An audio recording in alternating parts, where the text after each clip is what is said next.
வணக்கம். காலை நேர பிரதான செய்திகளின் ஊடாக நர்மதா சிறையில் முதலில் தலைப்பு செய்திகள். மன்னாரில் காற்றாலை திட்டம் முன்னெடுப்பது உறுதி. துறைமுகத்தில் இருந்து நாட்டுக்கு இவ்வளவு லாபமா? உயர்தர மாணவர்களுக்கு வெளியான அறிவிப்பு. போர் முடிவுக்கு வந்து நிரந்தர போர் நிறுத்தம் தொடங்குவதாக கமாஸின் மூத்த தலைவர் அறிவிப்பு. இனி விரிவான செய்திகள்.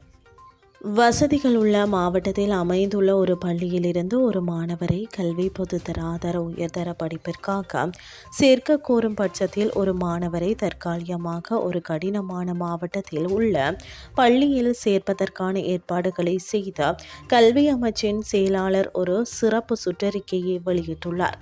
ஒரு பள்ளியில் இருந்து மற்றொரு பள்ளிக்கு சேர்க்கும் போது ஒரு மாணவரை தற்காலிகமாக இணைப்பது முதல் முறையாக அறிமுகப்படுத்தப்படும் ஒரு முறை என்று கல்வி அமைச்சகம் கூறுகிறது. வசதிகள் உள்ள மாவட்டத்தில் அமைந்துள்ள ஒரு பள்ளியில் இருந்து ஒரு உயர்தர மாணவர் கடினமான மாவட்டத்தில் உள்ள ஒரு பள்ளிக்கு சேர்க்கப்படும் போது அந்த பள்ளியில் வெற்றிடங்கள் இருந்தால் அவர் இணைப்பு அடிப்படையில் சேர்க்கப்பட வேண்டும் என்றும் சுற்றறிக்கையில் தெரிவிக்கப்பட்டுள்ளது. இருப்பினும் அந்த மாணவர் முன்னர் படித்த வசதிகள் உள்ள பள்ளியில் மாணவராக கல்வி பொது தராதர உயர்தர பரீட்சைக்கு தோற்ற வேண்டும் என்றும் பல்கலைக்கழக நுழைவு மதிப்பெண்களை கருத்தில் கொள்ளும் போது அவர் வசதிகள் உள்ள ஒரு மாவட்டத்தை சேர்ந்தவர் என்றும் சுற்றறிக்கை கூறுகிறது.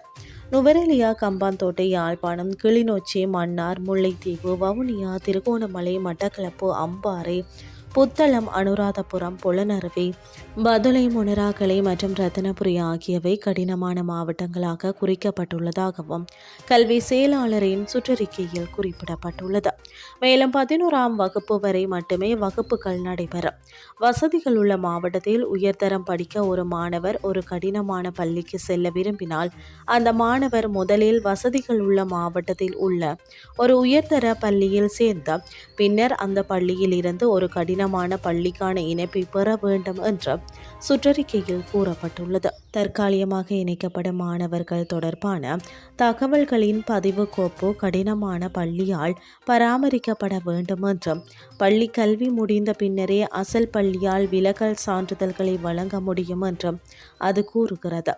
இந்த விவகாரம் குறித்து கல்வி அமைச்சின் வட்டாரங்கள் தெரிவித்ததாவது, சில மாணவர்கள் வேண்டுமென்றே உயர்தரம் படிப்பதற்கு கடினமான மாவட்டத்தில் உள்ள பள்ளியை தேர்ந்தெடுப்பதாகவும் குறைந்த இசட் மதிப்பெண்களின் அடிப்படையில் பல்கலைக்கழகங்களில் சேருவதே மறைமுக நோக்கமாகும்.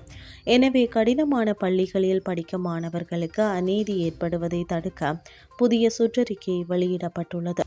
தற்போதைய அரசாங்கம் மன்னாரில் 14 காற்றாலை திட்டத்தை முன்னெடுப்பதில் உறுதியாக இருப்பதாக மன்னார் மறை மாவட்ட ஆயர் அந்தோணி பிள்ளை ஞானப்பிரகாசம் தெரிவித்தார்.